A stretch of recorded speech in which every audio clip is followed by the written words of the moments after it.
Breaking news! Well done, Mr. President. Ikaw na talaga.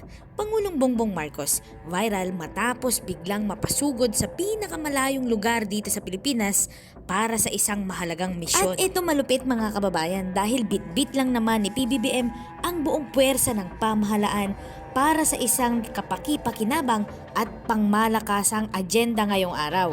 Dapat itong mapanood at makita ng lahat kung ano talaga ang totoong nangyayari sa ating bansa. And wait, there's more mga kababayan dahil fully loaded na tulong lang naman ang binigay ni PBBM sa mga kababayan natin doon. Grabe, dito talaga galit na galit ang mga kalaban dahil kahit anong paninira pa ang binabato sa kanya at ng kanyang pamilya ay patuloy pa din ang kanyang walang kapagurang tulong at serbisyong binibigay sa taong bayan. Kaya naman mga kababayan, wag na natin itong patagalin pa. Samahan niyo ako at sabay-sabay nating alamin ang maiinit na balita sa araw na ito.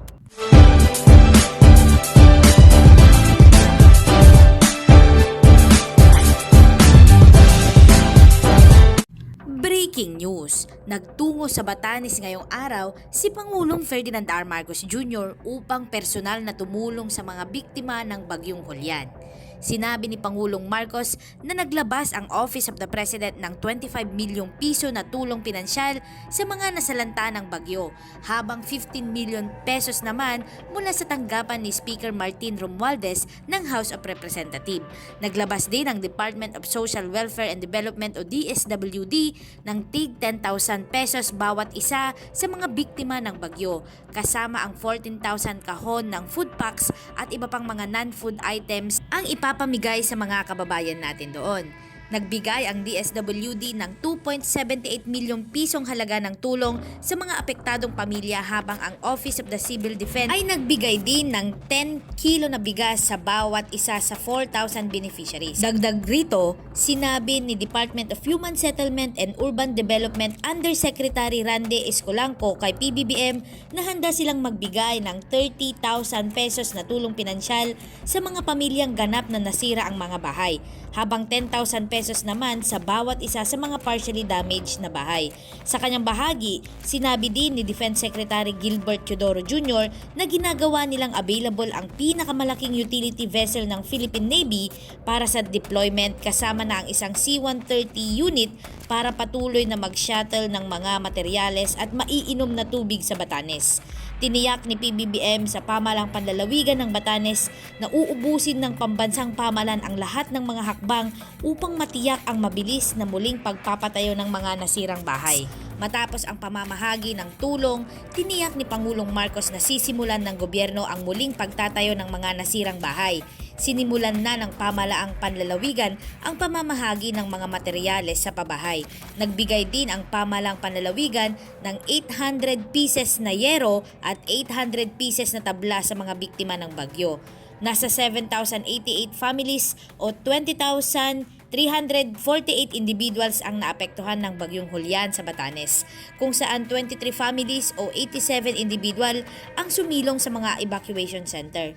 Ang bagyo ay nag-iwan sa humigit kumulang 196 na totally damaged na mga bahay at 1,388 na mga partially damaged. 8 ang naiulat na sugatan sa Basco, Batanes, habang walang malaking insidente ng pagbaha o pinsala sa infrastruktura ang naiulat.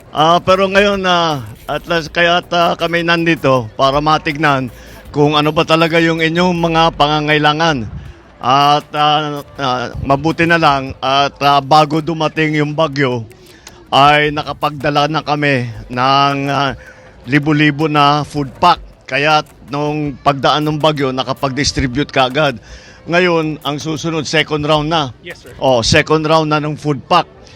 Tapos ngayon, ginagawa na natin yung mga intake na yung para yung mga nangangailangan ng AKAP, ng tulong kung ano man ang tulong na, kasi pagkatapos ng food pack, yung iba-ibang pangangailangan ng mga ibang pamilya, bawat bahay, kaya kailangan magbigay na kami ng cash. So magre-release na tayo ng tigte 10,000.